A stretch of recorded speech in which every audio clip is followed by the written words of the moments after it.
Bonsoir, chers collègues, bonsoir à tous. Nous voici encore réunis ce soir, ce 23 janvier 2022, pour traiter un thème concernant les points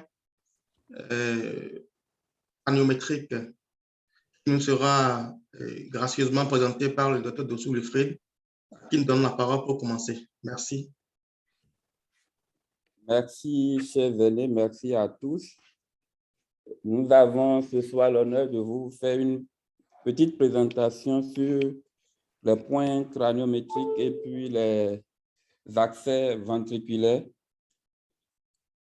La présentation sera faite selon le plan que voici. Après une introduction, nous allons faire quelques rappels anatomiques en ce qui concerne le crâne et quelques repères importants au niveau du crâne. Ensuite, nous allons décrire les différentes voies d'accès ventriculaire, à savoir les voies antérieures et les voies postérieures.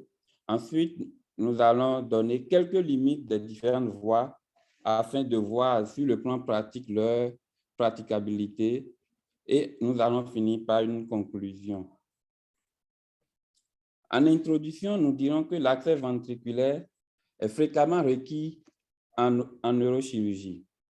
Les points craniométriques sont définis comme des repères de surface à partir desquels on peut localiser des structures cérébrales.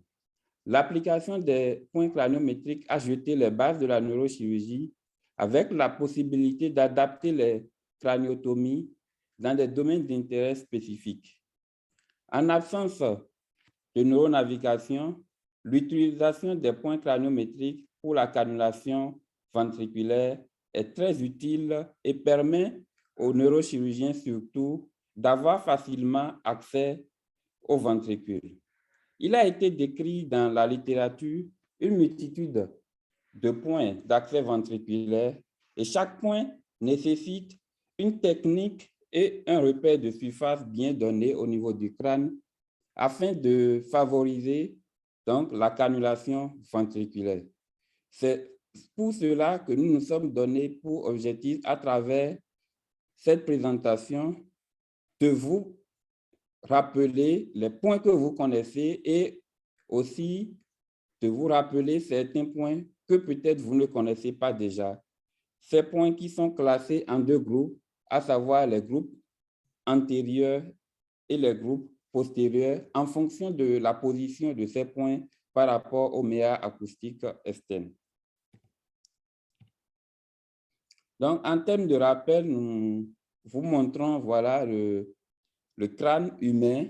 Donc, le crâne humain, comme nous le savons, est composé des os surtout plats, réunis entre eux par des sutures. Donc là, nous voyons l'os frontal qui est réuni aux os pariétaux, les deux os pariétaux, par l'os frontal est réuni aux os pariétaux par la suture coronale et les os pariétaux eux-mêmes sont séparés par la suture sagittale que nous connaissons très bien. Et nous voyons ici la suture sagittale qui se prolonge en arrière vers la suture lambdoïde. La suture lambdoïde qui sépare l'os occipital des deux os pariétaux et un peu plus en bas, ce qui n'est pas très visible, ou bien ici, nous voyons l'os occipital qui est séparé des os temporaux par la suture lambdoïde toujours. Et nous allons parler aussi de quelques points dont un point de repère très important, à savoir par exemple le thérion, donc qui est situé juste en dessous. Sur le plan anatomique, on localise le thérion au-dessus de la blanche antérieure, surtout au milieu de l'artère méningée moyenne et de la fissure sylvienne. Donc, c'est un point de surface qui est très intéressant et très sollicité, notamment lors de l'accès de l'exploration de la vallée sylvienne. Et donc, la voie d'abord thérolionale explore surtout, utilise surtout ce point de repère ou ce point de surface donc, dans la craniotomie. En termes de localisation, on décrit qu'il est situé à 2,6 cm en arrière, juste derrière la fissure temporale supérieure. Et c'est une Il zone... faut montrer, s'il te plaît, les points que désigne là. Là, on va voir ça ensemble. La fissure temporale supérieure qui passe par ici. Donc, c'est une zone beaucoup plus sollicitée parce que le thérion, en réalité, constitue une zone faible du crâne humain. Donc, c'est pour ça que c'est beaucoup plus sollicité. Et en cas de traumatisme, lorsque vous recevez un coup de poing au niveau de la tempe, vous avez souvent facilement une atteinte du thérion et par conséquent, nous venons de le dire, c'est en dessous, nous avons l'artère méningée moyenne qui passe, donc il peut y avoir facilement une atteinte de l'artère méningée moyenne et par conséquent, un hématome sous-dural. Donc, nous allons évoluer. Donc, nous voyons ici la bredma qui est bien dessinée ici. Ensuite, la suture sagittale supérieure, plutôt, autant pour moi, avec cette coupe qui est très bien montrée de son début jusqu'à la fin. La glabelle, nous voyons bien la glabelle ici. La glabelle qui est le point antérieur de l'os frontal. C'est une proéminence de l'os frontal, donc qui est situé ici. C'est aussi l'un des points repères, notamment pour le sinus frontal. Ici, nous voyons l'opistocranion. L'opistocranion qui est situé en postérieur, donc c'est défini comme la proéminence le plus postérieure en suivant la ligne médiane et la longueur du crâne surtout est désignée par la distance qui quitte la glabelle et qui arrive au niveau de l'opistocranion. Généralement, chez l'adulte, on définit cette distance de 17 cm avec des variations de 3 à 4 cm. Et nous avons ici l'ignon, donc, qui est défini comme ce point où une proéminence d'attache des ligaments nucales et qui est surtout en postérieur. La distance entre l'opistocranion et l'ignon est d'environ 3 à 4 cm, selon l'exploration des coupes cadavériques. Il est retenu que la distance entre l'opistocranion et l'ignon est de 3 à 4 cm. Nous voyons encore sur cette coupe ces différents points. Ici, nous voyons la nasion, donc, qui est un repère très important situé au niveau de la pointe donc des os propres du nez. La distance nasion-bredma, nous voyons ici très bien schématisé, c'est d'environ 12 à 14 cm. La distance de bredma à lambda, c'est d'environ 12 à 14 cm également. Et la distance lambda opistocranion est de 2 à 4 cm. Et opistocranion à ignon 2 à 4 cm, nous venons de le dire. Donc, l'opistocranion, en quelque sorte, est situé au milieu de l'ignon et de lambda. Et ici, nous avons le stéphanion, donc, qui est l'intersection de la ligne temporale supérieure. Vous voyez, il y a la ligne temporale qui dessine plutôt le pourtour du muscle temporal et la suture coronale qui quitte la bredma pour arriver au niveau du stéphanion. Donc, la distance bredma-stéphanion est évaluée à environ 7 à 8 cm. Et en suivant la courbure du muscle temporal, nous avons à 6,4 cm ce point de repère aussi très important dans la craniotomie, notamment la craniotomie théorionale dans l'exploration de la vallée sylvienne qui normalement se retrouve de ce côté. Donc, ces rappels étant faits, nous allons aborder maintenant les différents points d'accès ventriculaire. Et donc, comme je le disais dans l'introduction, en fonction de la position des points craniométriques par rapport au méa auditif externe, ces points ont été séparés en deux groupes, à savoir des points de catégorie ou de groupe antérieur et des points de groupe postérieur. Dans les fils d'accès antérieurs, nous décrivons le point de Kocher, le point de Kaufmann, le point de Payne, le point de Menofsky et le point de Tubbs.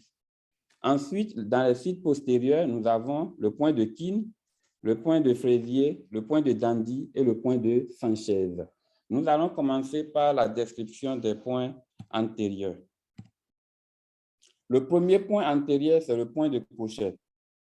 Ce point porte le nom du neurochirurgien suisse Cochet, qui est le premier à identifier ce point, bien que la première ventriculostomie par ce point a été réalisée par Cushing et Tillman. L'emplacement courant donc, du drain ventriculaire externe dans les cas surtout de traumatisme crânien avec un engagement où il y a une hypertension intracrânienne, où nous sommes beaucoup plus sollicités à mettre des drains ventriculaires, notamment une dérivation ventriculaire externe. Nous utilisons fréquemment ce point et pour nos aînés qui pratiquent déjà, nous rappelons que c'est ce point qui est utilisé aussi lors de la ventriculocysténostomie pour avoir l'accès au cône du ventricule. Donc, ce point donne accès au cône frontal du ventricule. La description, donc ce point, le point de Cochet, est situé à 11 cm du nasion. Nous le voyons bien dessiné ici. Donc, en quittant le nasion, nous avons à 11 cm et on dit de 2 à 3 cm latéralement. 2 à 3 cm latéralement. Et en appliquant cette règle, nous allons nous retrouver entre 1 et 2 cm de la suture coronale. C'est très important de respecter ça parce qu'il s'agit d'un point qui se situe en réalité devant deux zones vraiment importantes. En allant trop en arrière, nous risquons d'aller dans le cortex moteur et en allant trop médialement, nous risquons d'aller vers le sinus sagittal supérieur. Donc, il faut faire très attention à respecter ces mesures. Donc, en appliquant régulièrement cette règle qui suppose que le point se retrouve à 1 cm de la nasion et à 2 à 3 cm latéralement, lorsque vous enfoncez votre cathéter perpendiculairement à un point situé, à un point qui est destiné à être à 6 cm en profondeur. Donc, à 6 cm en profondeur, suivant un point qui est perpendiculaire au canthus médial. Le canthus médial, donc on parle du canthus médial de l'œil, et aussi parallèle au méa acoustique externe. Donc, vous allez tout droit et à 6 cm de profondeur, normalement, vous devez avoir un reflux de LCR qui vous témoigne donc de l'entrée au niveau du ventricule ou de la cône frontale du ventricule. Ensuite, le point de Kaufman. Kaufman et Clark étaient les premiers à décrire ce point. Ce point permet un accès rapide au ventricule et on dit que ce point est situé à 5 cm supérieurement au nasion et 3 cm latéralement. Donc là, nous voyons la nasion, donc on remonte sur la ligne médiane, 5 cm et latéralement, on décompte 3 cm. Nous allons pouvoir tomber sur ce point et il faut dire que ça soit au niveau du point de Cochet ou point de Kaufman, la localisation, que ça soit droite ou gauche, dépend donc de la pathologie ou de la zone où nous voulons. Donc, la localisation droite ou gauche est possible. Donc, dans la pointe de Kaufman, on creuse un trou, donc un trou de fraise à 5 cm supérieur au nasion et 3 cm latéralement à la ligne médiane. Le cathéter doit être dirigé vers la ligne médiane et inférieurement vers un point situé à 3 cm au-dessus de l'union. Donc, quand nous nous rappelons des rappels anatomiques faits auparavant, donc le cathéter est dirigé inférieurement donc, sur un point. On imagine un point imaginaire situé à 3 cm au-dessus de l'union. Donc, c'est ça qui est marqué en bas sur le second schéma que vous voyez. Et à une profondeur de 7 cm, normalement, à une profondeur de 7 cm, on doit pouvoir avoir un reflux de LCR qui témoigne donc de l'entrée dans la cône frontale du ventricule latéral qui est cannulé. Mais il faut noter, comme je dirais, inconvénient, que ce point est rarement utilisé dans la pratique courante, notamment parce que l'inconvénient, c'est beaucoup plus esthétique vu la situation de ce point qui n'est pas surtout recouvert par les cheveux. Donc, ça laissera une marque indélébile surtout. Donc, pour ne pas laisser de cicatrices sur une zone importante, notamment je dirais, au niveau du visage, ce point est rarement utilisé dans la pratique courante. Ensuite, le point de Payne. Le point de Payne, comme on l'entend, a été décrit initialement par Payne et collaborateurs et permet le drainage du LCR par ponction ventriculaire directe. Et ce point est réalisé donc lors des craniotomies frontotemporales après un hématome sous-dural aigu ou une hémorragie sous-arachnoïdienne, 6 ou 6 d'œdème cérébral sévère après craniotomie. Donc, ça passe forcément par une craniotomie frontotemporale préalable. Pour réaliser ce point, il faut ouvrir la dumère. Ensuite, identifier un point situé à 2,5 cm au-dessus du plancher de la fosse cérébrale antérieure et 2 cm en avant de la fissure sylvienne. Donc, c'est ça. En réalité, on parle du triangle de Payne. Donc, on parle d'un point situé à 2 cm au-dessus de la fosse cérébrale antérieure et 2 cm au-dessus de la fissure sylvienne. Et le triangle que donnent ces 2 points identifiés, le sommet là où ces deux lignes se rejoignent, donc désigne le point de Payne. Le cathéter est alors envoyé à une profondeur de 4 à 5 cm ou jusqu'à la cône frontale donc du ventricule latéral cannulé. Le point de Menowski. Ce point a été décrit par Menowski et collaborateurs. Ça permet une réalisation, donc après craniotomie supraorbitaire par incision des sourcils, donc d'atteindre le ventricule latéral ou homolatéral, c'est-à-dire du même côté. Donc, pour réaliser ce point ou pour utiliser ce point, il faut forcément une craniotomie supraorbitaire par incision des sourcils, comme vous le voyez sur ce schéma. L'exposition initiale étant faite, il faut faire un trou de fraise, donc après incision de la dumère, et passer le cathéter ventriculaire vers 45 degrés vers la ligne médiane et 20 degrés supérieur à la ligne orbito-myatale, à 5 à 6 cm de profondeur ou jusqu'à la rencontre de la cône frontale du ventricule homolatéral. Vous devez avoir un reflux de LCR qui témoigne donc de l'entrée au niveau de la cône frontale du ventricule cannulé. Donc, nous voyons le résumé sur ces différents schémas.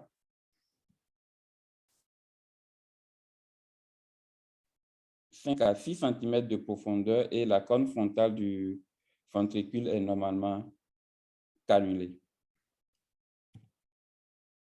Le point de Tube. Ces repères définitifs ont été élaborés par Tube et collaborateurs. Ce point est utilisé donc dans la décompression ventriculaire émergente par une voie transorbitaire. Le cathéter spinal est placé sous la paupière supérieure, comme vous le voyez ici. Donc, ici, c'est un cathéter spinal.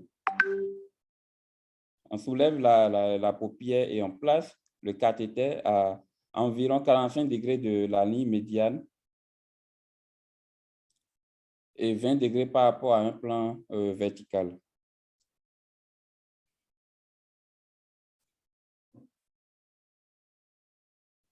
Normalement, lorsque vous progressez jusqu'à 8 cm, la cône frontale du ventricule doit être cannulée. Donc, on parle de la pénétration du toit de l'orbite en dedans de la ligne médio-pupillaire postérieure à l'arcade sourcilière. La cannulation de la cône frontale est obtenue à 8 cm de profondeur et pour ce point, il n'y a pas besoin d'effectuer un trou de fraise. Parce que là, lorsque vous effectuez aussi un trou de fraise, ça rend la procédure beaucoup plus longue. Ensuite, les sites d'accès postérieur, donc situés en arrière du méa acoustique externe. Il s'agit de points de Keene qui a été décrit premièrement par Keane, c'est un point pariétal postérieur indiqué donc dans la dérivation du LCR pendant la chirurgie de la fosse cérébrale postérieure et c'est souvent inclus dans le champ opératoire, permet une mise en place élective d'un shunt ventriculo-péritonéal. Donc, en termes simples, le point de Keane est utilisé au cours de la chirurgie. Ça peut être en opératoire, c'est-à-dire vous commencez votre chirurgie et vous l'utilisez ou juste avant le début de la chirurgie.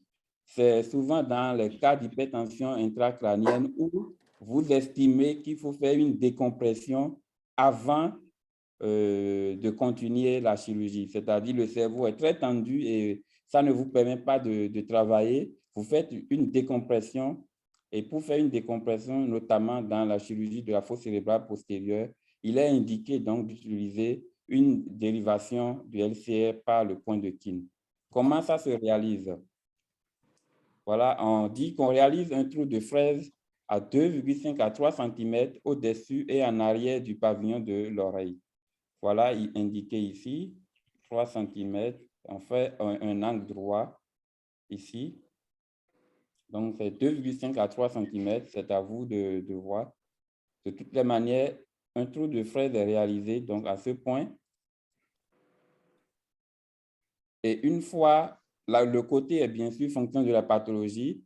Une fois ce trou de fraise réalisé, le cathéter est introduit légèrement céphalique perpendiculaire au cortex du lobe temporal.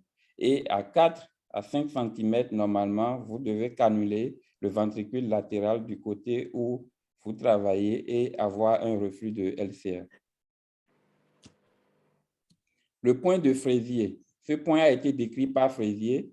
C'est un repère de surface de section extradurale du nerf trijumeau utilisé donc dans la section du nerf trijumeau, dans les névralgies du trijumeau. Ça s'utilise également dans la chirurgie de la fosse cérébrale postérieure en cas de besoin d'une dérivation rapide, donc comme nous avons décrit précédemment pour le point de Keane aussi. Donc, l'indication est la même. On trace un trou, la position donc, de ce point, c'est situé à 6 cm au-dessus de l'ignon, 3 à 4 cm à gauche ou à droite en fonction de la pathologie, donc de la ligne médiane. Donc, on dit 6 cm au-dessus de l'ignon. Vous voyez bien ici, on est à 6 cm au-dessus de l'ignon, 3 à 4 cm latéralement à la ligne médiane. Et vous envoyez votre cathéter perpendiculairement donc, jusqu'à une profondeur de 5 cm et ça vers un point situé à 4 cm au-dessus du canthus médial controlatéral. Et là, vous devez tomber sur la cône du ventricule latéral correspondant, ce qui sera marqué par un reflux de LCR. Le cathéter est passé en douceur sur 5 cm supplémentaires, soit au total 10 cm. Voilà, c'est ça qui est représenté ici.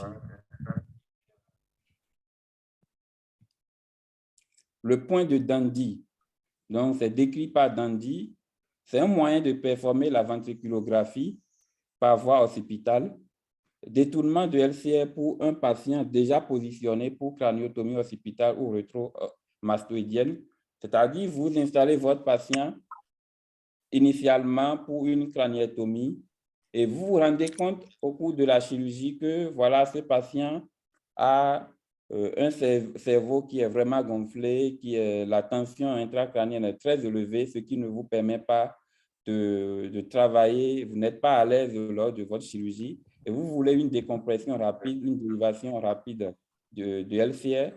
Si vous ne voulez pas utiliser les points de Keane ou de Fraser, vous avez le point de Dandy aussi qui permet d'obtenir une dérivation en cours de la chirurgie.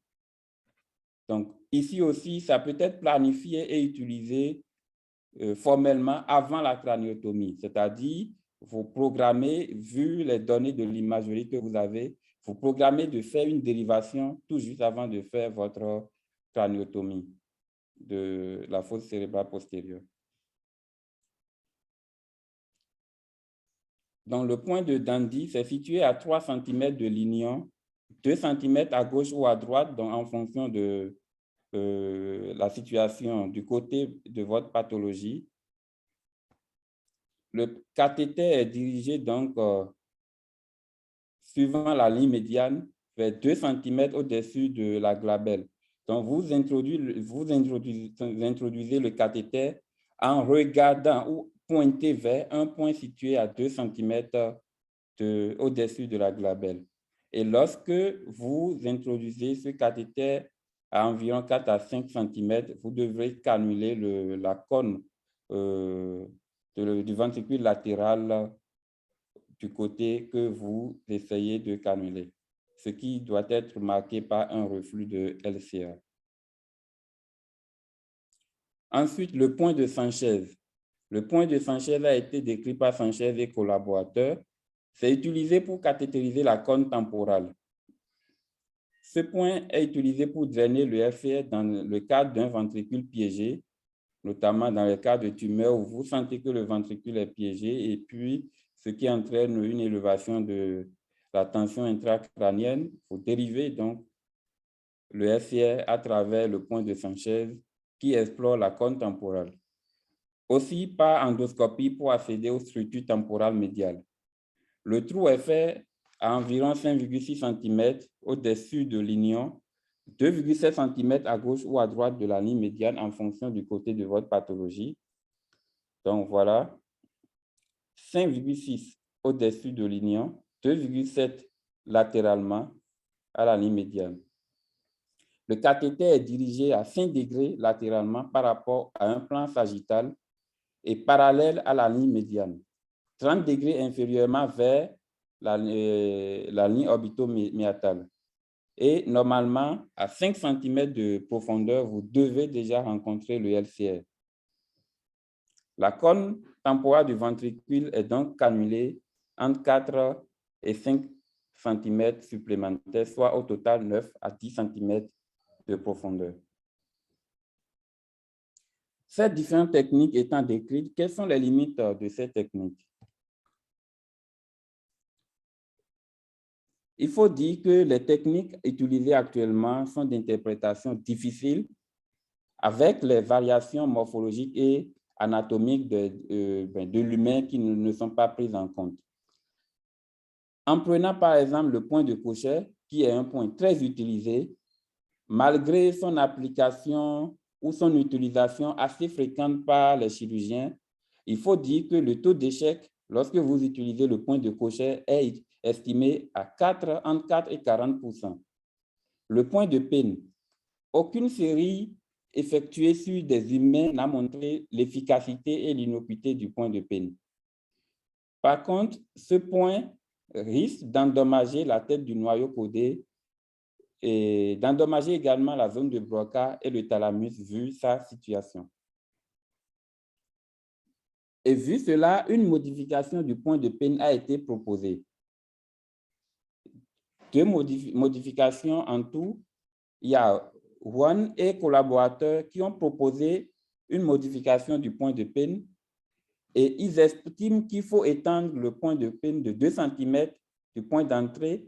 Et rappelez-vous, le point de Penn, c'est ce point-là où on parle du triangle de Penn. Voilà, je vous le remonte. C'est ça ici, le triangle de Penn. Donc, eux, ils estiment qu'il faut prolonger ces points-là. Au lieu de 2,5 cm, il faut prolonger de 2 cm de plus le point d'entrée du membre antérieur du triangle de Penn. Le cathéter est alors introduit perpendiculairement à la convexité du cerveau et normalement entre 5 et 6,5 cm de profondeur, vous devez cannuler le ventricule ou jusqu'à atteindre la cône frontale du ventricule qui sera révélée par un reflux de LCR. Ils ont essayé cette modification sur 10 patients et ils ont obtenu 100% de réussite de cannulation du ventricule. Toutefois, il faut noter que eux, dans leur étude, ils ont utilisé la neuronavigation, donc qui pourrait être attaché à ces 100% de réussite, de précision, de cannulation obtenue. Il y a PAC et AM qui ont proposé, eux, par contre, ils proposent de prolonger, contrairement à Room et collaborateurs, de prolonger ici de 2 cm le membre postérieur du triangle de Penn. Le cathéter est toujours introduit perpendiculairement à la convexité du cerveau et à une profondeur de 5 à 6 cm ou jusqu'à atteindre la cône frontale du ventricule latéral homolatéral qui est marqué par un reflux de LCR. Toutefois, c'est vrai qu'avec leur technique, il y a moins de risque de blessure de la tête du noyau codé. Eux, ils ont par contre obtenu 90% de réussite sur 32 patients cannulés. Le point de Minovsky. Le point de Minovsky a été utilisé sur une série de 10 patients et 5 spécimens cadavériques. Le taux de réussite était estimé à 87% au premier passage du cathéter. Le point de tube, rarement pratiqué sur des sujets humains, et dans le point de tube aussi, il y a un risque de blessure du globe oculaire, de perforation du toit orbitaire. Aucune série clinique démontrant l'efficacité et l'innocuité du point de tube n'a été réalisée ou décrite dans la littérature. Le point de Keene, plusieurs rapports donc, montrent une cannulation ventriculaire réussie à travers ce point. Toutefois, aucune série réalisée sur des sujets humains ou des spécimens cadavériques ne montre ou ne détermine son exactitude. Le point de Fraisier, liés collaborateurs ont fait une simulation donc, du point de Fraisier sur 10 patients. Le taux de cannulation ventriculaire était de 100% sur la base des données d'IRM. Toutefois, aucune étude impliquant de vrais patients, c'est-à-dire des sujets vivants, n'a été réalisée ou décrite dans la littérature. Le point de Dandy. Liés collaborateurs également ont fait des simulations des trajectoires ventriculaires à l'aide de ce point et des données d'IRM sur 10 patients. Le taux de cannulation ventriculaire était de 100% de réussite. Il n'y a pas jusqu'à présent dans la littérature des études impliquant de vrais patients décrits.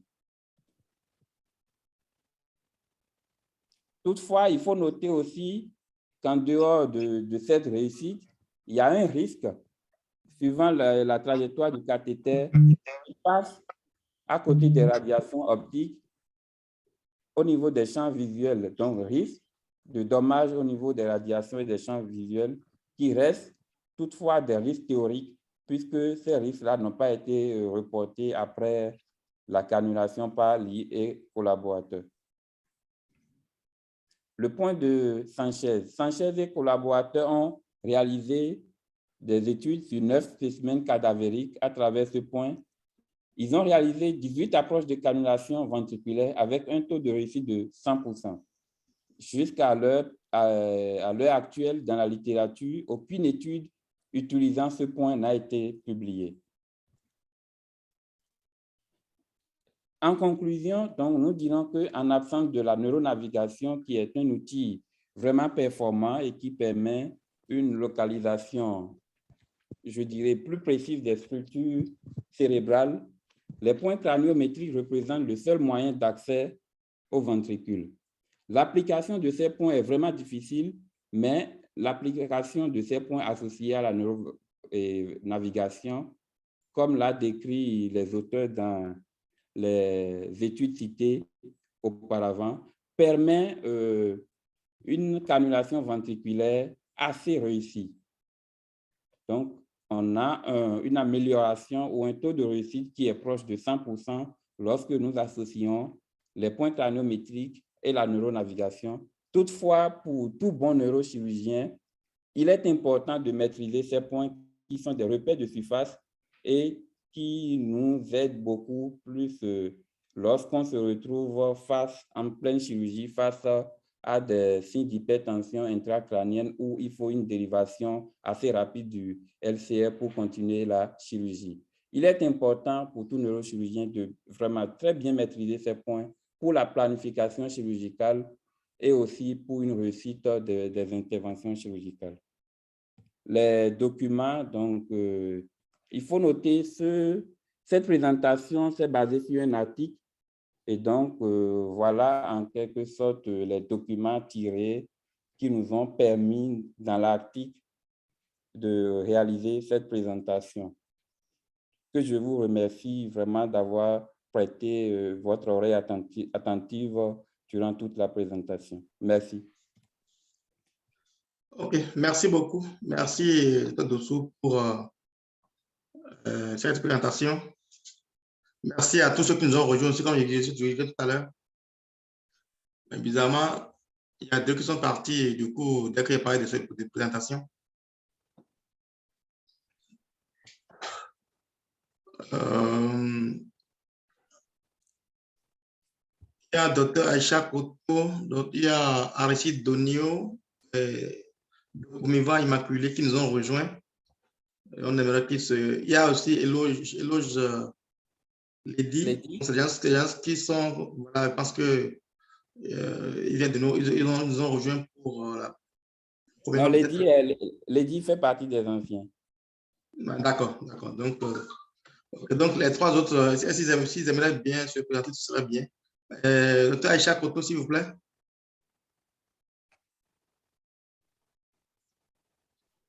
Aïcha Koto. Bonsoir, docteur. Bonsoir à tous. Oui. Je suis le docteur Aïcha Koto, médecin généraliste. D'accord. Actuellement résident au Bénin. Hein? Résident au Bénin. OK. Enchanté. Moi de même. Résident en neurochirurgie ou bien vous êtes au Bénin? Elle vit au Bénin, c'est ça, quoi, je pensais.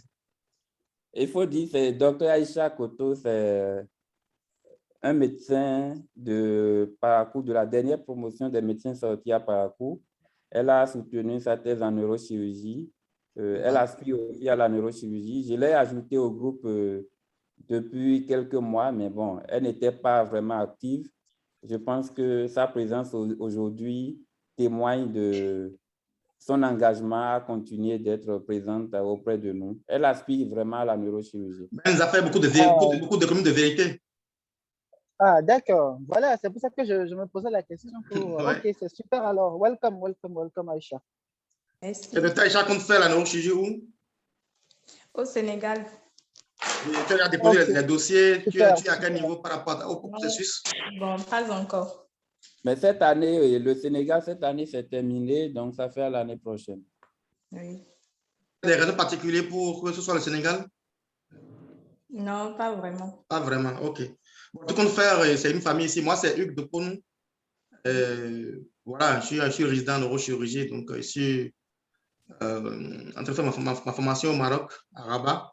Et actuellement, je suis en train de suivre un stage à Grenoble en France. Donc, bon, les autres aussi vont se présenter tout à l'heure. Tout compte fait, on est là. Donc, s'il y a quelque chose à faire pour les billets, pour que ça puisse aller dans un sens ou l'autre, il ne faut pas hésiter. Merci de trouver le temps pour nous rejoindre. Ça prend juste un peu de temps, mais c'est bien d'être là. Merci à vous. Merci. C'est Aristide Donio. Hein? Oui. Bonsoir tout le monde. Bonsoir. Bonsoir. Merci de m'accueillir parmi vous. Moi, c'est Aristide Donio. Je suis en deuxième année de spécialisation à Dakar au Sénégal. Je suis de nationalité togolaise. D'accord, ça marche. Enchanté. De même, merci à tous. Merci. Enchanté Aristide et bienvenue à toi. Bienvenue. Merci. Dokumiwa Immaculé. Bonsoir à tous, c'est Dr. Dopomia Gracias, médecin généraliste résident au Bénin, aspirante à la neurochirurgie. Merci. Okay, bienvenue. Vous la connaissez ou bien? Non, vous avez beaucoup de précisions. Je ne la connais pas. Les amis font beaucoup plus d'économie d'informations. Je ne sais pas, par contre, si le docteur Boladi la connaît. Non, ouais, non plus. Hein. Enfin, je Pas vois plus. pas. Là, tout de suite, je Bon, vois pas encore qui c'est. Non. Notre ok. communément, il a dit qu'elle est au Bénin, médecin généraliste. Elle nous dit un peu plus. Docteur Immaculé, vous avez fait Cotonou ou Parakou? Parakou, la dernière promotion, j'ai soutenu en neurochirurgie aussi. D'accord, d'accord. Et là, Donc, donc vous ne vas-y, connaissez ou pas? allô? Oui, allô? Et vous comptez faire la neurochirurgie où? Bon, je suis en réflexion de lieu. Réflexion, d'accord. Donc, il faut essayer de mieux les réflexions et nous faire signe. Ici, il y a tout le monde. Hein. Il y a des collègues qui sont à Dakar, des collègues qui sont à Rabat, au Maroc, d'autres sont au Niger, un peu partout en France et aussi tout ça. Donc, si vous pensez qu'il y a des gens qui peuvent aider, je pense que ici, personne n'hésitera à lever le doigt pour le faire. D'accord, merci beaucoup. Le creuset est fait pour ça. Donc, il ne faut pas du tout hésiter. C'est un plaisir de vous avoir. Bon, bonne arrivée, bienvenue. Merci. Aïcha Coutou. Déjà, elle s'est présentée déjà. Je pense Ah que oui, déjà. C'est qui il reste trois personnes?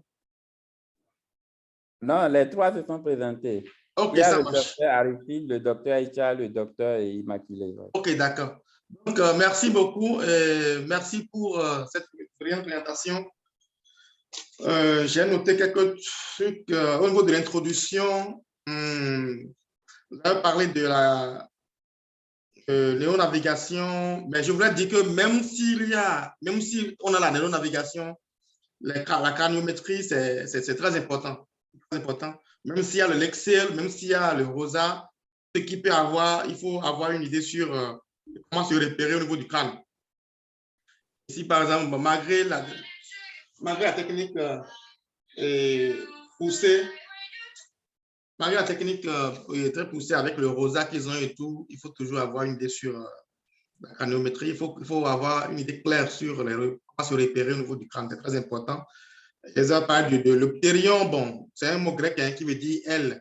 C'est l'optérion, c'est comme il a dit dans la présentation, c'est une partie très importante qui permet d'avoir aussi l'abord ptérional, qui est un abord qui permet d'avoir accès. Surtout, c'est un abord par excellence de la chirurgie des anévrismes, d'avoir accès à l'étage antérieur, à la partie, je dirais, antérieure de Willis, l'anévrisme à ce niveau, mais d'avoir accès à la région optocasmatique, céleste, latérocélaire, supracélaire, et voilà quoi. Donc, comme ça a été montré, il faut avoir une idée sur ça. C'est la jonction entre l'os frontal, temporal, pariétal et la grande aile du sphénoïde. Voilà, donc en ouvrant cette partie qu'on appelle abord ptérional, on peut évoluer en fraisage pour libérer la petite aile du sphénoïde et libérer aussi, si on veut, on peut faire de l'unidatomie pour le clinique antérieur. Ça dépend de la taille de la lésion et de là où on veut intervenir. Ça permet d'aller intervenir jusqu'au mésencéphale. Donc, un abord qui est très utilisé en neurochirurgie. Bon, tout ce qui a été présenté comme point, il faut retenir le point de Kocher. Je pense que c'est le seul point qui est beaucoup plus utilisé. Hein. Oui. Les autres là, on n'en parle pas, on ne les utilise pas. Ne vous embêtez pas. Pour nous faire, depuis que je suis là, je n'ai pas encore vu quelqu'un utiliser un autre point. C'est le point de Kocher dont on aura besoin pour faire voilà, pour la DVE, ou une dérivation ventriculaire. Docteur Dopono. Ouais. Excusez-moi de vous couper la parole, désolé. Allez. Oui, en fait, j'avais une question, en fait. Ouais. Oui, en fait, bon, moi, je sais pas si ça dépend des écoles, mais de mon côté, on utilise beaucoup le point de Keene, en fait, dans les DVP. Là, chaque fois que nous, on a fait ça, on a toujours utilisé le point de Keene, en fait. Donc, dans les DVP, c'est ça? Oui, dans les DVP. Oui, dans les DVP. Ici, on parle de DVE. J'ai commencé en disant que le point de Kocher est beaucoup plus utilisé dans la DVE. OK, dans les DVE. Oui. Oui, Et DVE, dérivation dérivation ventriculaire externe. ventriculaire externe. Ok, dans les DVE, ok. Ça Oui. marche. D'accord? Ok. Oui, oui, merci. Donc, tu as raison, hein, dans les DVP, c'est derrière là-bas. Donc, c'est un peu ça. Donc, il faut juste retenir, bon, je voulais en finir, donc avant que tu ne prennes pas, il faut retenir ces deux-là, le point pour la DVE et pour la DVP. Le reste, c'est bon de les savoir, mais je ne suis pas sûr que vous en aurez besoin pour les utiliser. Il y a Ferrol qui lève la main, oui. Docteur Ferrol. Oui, merci, docteur. Je remercie le docteur Wilfried pour sa présentation. J'ai quelques remarques et quelques questions. Alors, ma question, c'est de savoir si les points qu'il a cités, notamment l'opis crânion, l'ignion, Oui, le stéphanion et le nasonion, c'est des noms d'anciennes Nation. nomenclatures ou bien de nouvelles nomenclatures? Parce que c'est la première fois que je les entends, donc je voudrais savoir si c'est de l'ancienne nomenclature ou bien de la nouvelle Non, nomenclature. non. En fait, il demande le nom des points, notamment la nation, l'opistocranion, l'ignion. Si c'est des noms modifiés avec Ah, ok. Non, non, la nouvelle c'est des noms qui existaient depuis. Hein. Ok, donc c'est admis dans la nouvelle nomenclature aussi, c'est Il n'y ça? a pas une nouvelle nomenclature, c'est ça le nom. Il n'y a pas un nom ancien. Et celles-ci sont les nouvelles, c'est ça, leur nom anatomique. Ok. C'est des noms anatomiques qui n'ont pas été modifiés. En fait. Seulement que, bon, je ne sais pas comment, ça dépend de comment, la neurochirurgie ou bien ça a été enseigné dans chaque école, c'est pas. Donc, c'est les noms qui sont là depuis. Ok. Vous ouvrez n'importe quel document, qui parle du crâne, vous verrez ça. D'accord. Tout ça là, c'est ça. Ok. Oui. En fait, Bon, la deuxième... dans l'anatomie générale, vous n'aurez pas vraiment ça. Dans l'anatomie générale, on parle beaucoup plus de la glabelle en décrivant l'os frontal, Oui. mais cette précision-là ne peut être donnée que dans l'anatomie chirurgicale. D'accord. Voilà. D'accord. Bon, pour l'autre remarque que j'avais par rapport à la présentation, j'aurais aimé que vous nous présentiez des images où on pouvait repérer exactement les différents points là, parce qu'apparemment, tout dépend des points. Bon, dans la présentation, les images, c'était un peu touffu et on avait un peu du mal à vraiment positionner chaque point là où il le fallait. Donc, c'était Peut-être c'est parce qu'il a parlé de beaucoup de points. Il faut retenir, il faut chercher à mieux maîtriser comment repérer le point pour la DVE, la dérivation ventriculaire externe et la DVP, les deux là. D'accord. La DVE, c'est ça qui s'affiche là actuellement. Donc, comme il a expliqué, hein, donc c'est ça. En fait, on a eu à présenter environ, si je ne me trompe pas, 12 points, ou 10 à 12 points. Donc, il y a beaucoup d'images, c'est beaucoup plus illustratif, ce qui fait que chaque fois quand une image vient, il y a les autres images qui reviennent en même temps dans la tête et ça va vous embrouiller. Dans la pratique, comme l'a dit le docteur Hugues, c'est le point de Cochet qui est beaucoup plus utilisé et c'est beaucoup plus facile lorsque vous commencez vraiment à mettre les DVE, vous allez vous en rendre compte, c'est beaucoup plus facile à utiliser. Les points de Keene, vous allez l'utiliser lorsque vous auriez à placer les dérivations ventriculo-péritonéales, à faire la DVP, oui. Moi, c'est vrai que nous, devant des pathologies, on a eu à utiliser d'autres points, notamment le point de Dandy, parce qu'on s'est retrouvé en pleine chirurgie face à d'autres défis. Mais ce n'est pas des choses qui sont utilisées tous les jours dans la pratique courante en neurochirurgie. Ce que vous aurez à bien maîtriser et ce sur quoi on peut vous juger facilement, c'est le point de Cochet. D'accord. Voilà. Et une question qui peut paraître un peu bête, mais j'aimerais quand même la poser. Pour les mensurations en opératoire, il faut vraiment que ça respecte exactement les mesures, c'est-à-dire 11 cm, 3 cm ou bien. D'accord, docteur.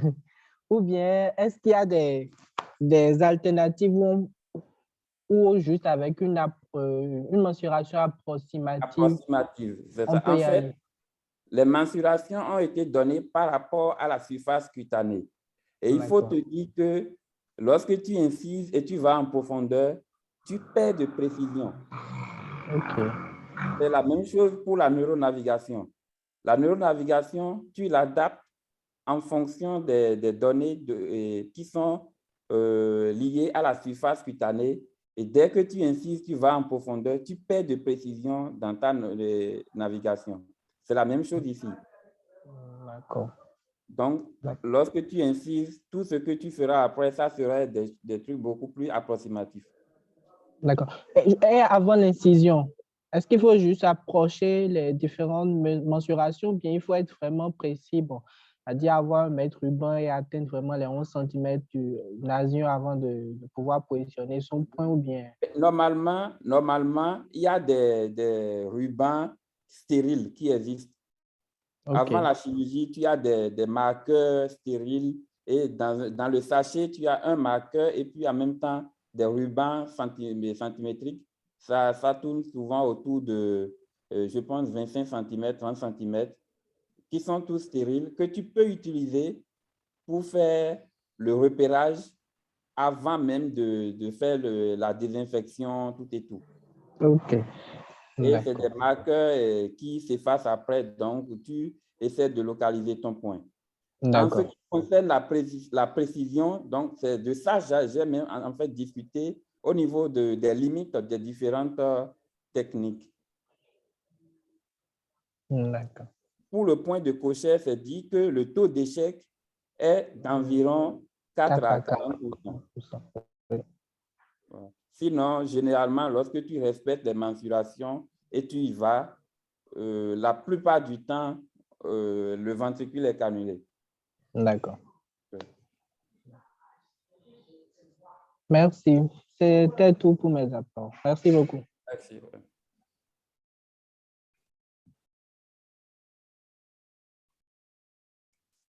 Docteur Hugues? Oui, je suis là. J'avais reçu un appel en temps là. Excusez-moi. Oui. Oui, on attend les autres intervenants. Peut-être, apparemment, Ferrola a épuisé ses points. Merci pour ces apports et ces questions. Donc, s'il y a d'autres interventions, d'autres questions, allez-y, on est entre nous ici. Donc, c'est le moment de poser toutes les questions. Et je voulais compléter aussi aux questions de Dr. Ferrol. Il y a aussi école dépendant, hein, ça dépend. Parce que le point de DVE, là, de Kocher, ça peut être modifié, hein, ça peut changer un peu. Bon, par exemple, moi, je suis arrivé ici à Grenoble, ils prennent 9,5 cm de la glabelle vers l'arrière et 2,5 cm en dehors de la ligne médiane. Bon. Et comme ça, ils vont de façon tangentielle au crâne pour fonctionner le ventricule, la colonne frontale du ventricule latéral. C'est ça. Donc, bon, mais le principe reste le même. Le principe reste le même. C'est ces choses-là. Mais pour la DVE, pour mettre en application tout ce qui a été dit par rapport à ça, il faut pouvoir avoir une idée de la position ou bien du positionnement des ventricules latéraux dans l'espace. Je pense que l'idéal serait de ce que la prochaine présentation nous parle un peu des ventricules latéraux. Ce serait mieux, ce serait bien. On va voir si je peux le faire. Hein. On verra bien. OK. On va voir. Après celle-ci-là, ce serait bien de faire un truc sur une présentation sur les ventricules latéraux. Montrer un peu à quoi ça ressemble et comment cela représenter dans l'espace afin de ne pas rater ces actes-là, DVE, DVP et tout ça. Là. C'est très important. Ce sont les premières choses qu'on apprend à faire en neurochirurgie. Donc, il faut avoir une idée de comment ça se passe. Donc, voilà un peu. Je ne sais pas si d'autres ont des questions ou des apports. Ils peuvent y aller. S'il y a un peu d'autres questions, je pense que tout est clair pour tout le monde. Et nous allons ramasser tout ça et poser ça quelque part et se dire dimanche prochain.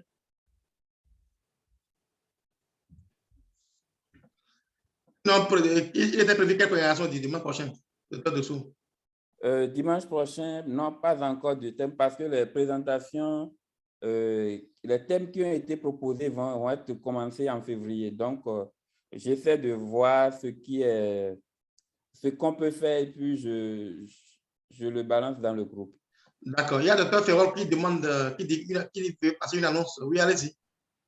OK, merci. Donc, c'était juste pour vous informer que bon, ma candidature a été retenue pour le DES de neurochirurgie à Dakar. Donc, Félicitations. Merci beaucoup, docteur. Très bien, bonne nouvelle. Merci. Ça, c'est très bien. Félicitations et beaucoup de courage pour la suite. Merci beaucoup, docteur. Il faut fonder une famille. D'accord, docteur. Ce n'est pas encore fait. D'accord. Il faut fonder une famille. Il ne faut pas étudier et faire tout droit comme ça. D'accord. À côté. Ça permet d'avoir l'équilibre. De garder l'équilibre, oui. De garder l'équilibre et avoir les pieds sur terre. D'accord. Merci beaucoup. Toutes mes félicitations et je pense que tous les collègues ici te félicitent aussi par ma voix et toute l'équipe. C'est très bien, nous sommes contents pour toi. Donc, on commence quand la rentrée? Bon, théoriquement, ça va commencer depuis le 4, mais je démarre le 4. Bon, tu vas rattraper le train en marche, c'est pas grave, oui. ça va aller. Comme ça, on est là, s'il y a quelque chose, le groupe où nous déposons les documents, c'est le groupe, comment on appelle ça, le groupe Telegram. Oui, oui. Telegram, donc les documents sont là-bas, ceux qui en ont besoin, ils peuvent se connecter sur Telegram de Betona et ils pourront avoir tous les documents qu'il faut, dont ils ont besoin. Si vous avez besoin de quelque chose, n'hésitez pas à demander, il y a tout ce qu'il faut pour... Il y a à boire, il y a à manger, il y a à boire, tout ce qu'il veut vraiment. D'accord, merci beaucoup, docteur. Merci. Mes félicitations,